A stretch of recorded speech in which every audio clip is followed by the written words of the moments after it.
गोपीनाथ जी का स्वरूप है। साक्षात श्री रघुनाथ जी ने 24वीं चतुर्युगी के त्रेता में जब राम जी का अवतार हुआ तो वनवास लीला में चित्रकूट में जब भगवान विराज रहे थे तब स्वयं श्री रघुनाथ जी ने अपने करकमल से कामदगिरी की ब्रह्मशिला हाथ में लेकर अपने बाण की नोक से गोपीनाथ जी के स्वरूप का निर्माण किया और श्री जानकी जी ने इनको अपने हाथ से सेवा पूजा करके लाड़ लड़ाया। और जब भगवान चित्रकूट से आगे बढ़ने लगे तो इनकी सेवा पूजा का भार ब्रह्मा जी और शंकर जी को भगवान ने दिया। दिन की सेवा ब्रह्मा जी को सौंपी, रात्रिकालीन सेवा शिव जी को सौंपी। कालांतर में लगभग कल कितना समय बताया था, 1165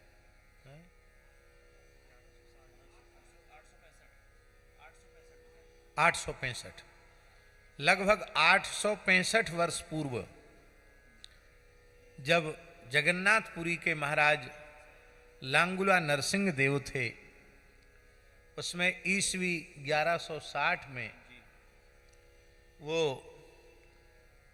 तीर्थयात्रा करते हुए चित्रकूट गए और उस समय जब कामदगिरी पर भगवान गोपीनाथ जी का दर्शन किया तो वो इतने अधिक मुग्ध हो गए, आकृष्ट हो गए, आसक्त हो गए कि बस निश्चय किया कि इनको तो हम जगन्नाथपुरी ले जाएंगे।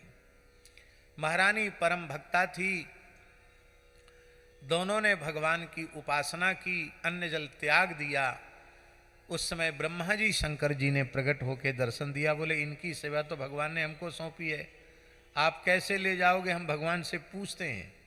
तो भगवान से पूछा तो भगवान ने कहा कि हाँ इनको हमको दे दो। तब वे लेकर के आए और जहाँ आजकल रेमुना है, भगवान ने कहा ये गुप्त वृंदावन है, तो वहीं भगवान ने उनको विराजमान किया। हमारे स्वामी श्री सनत सुजात जी ने तो पूरा उनका सतयुग में कौन सा तीर्थ था, त्रेता में, द्वापर में कौन सा तीर्थ है, पूरा आपने पौराणिक विवेचन करके बताया। बड़ा दिव्य तीर्थ है। श्री माधवेंद्रपुरी जी जब पधारे, ब्रज से जगन्नाथपुरी पधारे, क्योंकि ब्रज में ठाकुर श्री गोपाल जी का प्राकट्य हुआ था, जो श्री गिरिराज जी की कंदरा से प्रकट हुए थे, जिन्हें वर्तमान समय में श्री नाथद्वारा में श्री नाथ जी के रूप से हम लोग स्वीकार करते हैं। नाथद्वारा के श्री नाथ जी का ही नाम गोपाल जी है।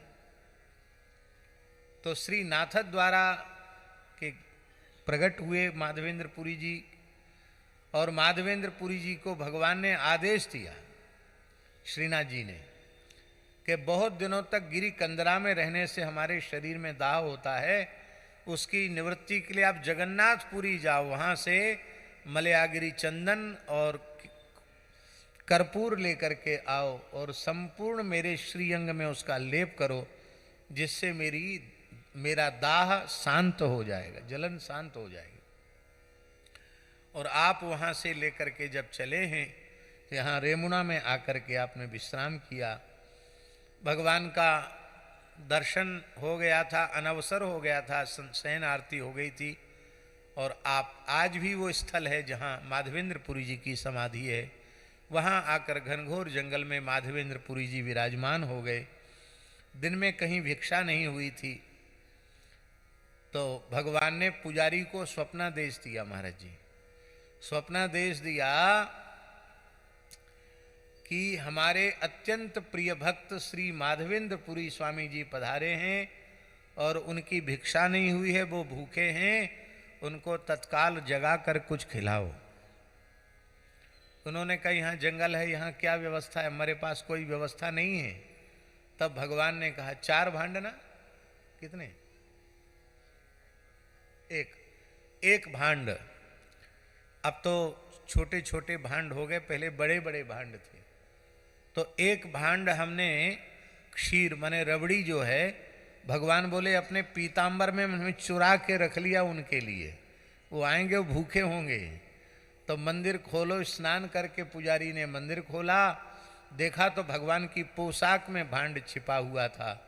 उसको लेकर के गए, माधवेंद्र पुरी जी को दिया, और माधवेंद्र पुरी जी इतने भावुक हो गए कि वो रबड़ी क्षीर प्रसाद तो उन्होंने लिया ही,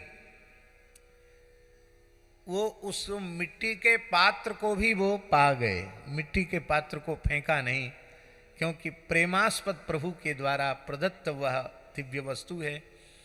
हमारे यहाँ पूज्य श्री परमहंस जी महाराज हैं मलुकपीठ में गौशाला में, उनके पास भी जब क्षीरचोरा गोपीनाथ जी का कुल्हड़ जाता है तो प्रसाद लेने के बाद धीरे धीरे रोज रोज थोड़ा थोड़ा वो पाते हैं उसको, आज भी फेंकते नहीं हैं। कहते माधवेंद्र पुरी जी ने पाया था ये दिव्य प्रसाद है, जिसमें श्री गोपीनाथ जी का अधरामृत है, वो मिट्टी का पात्र भी दिव्य है।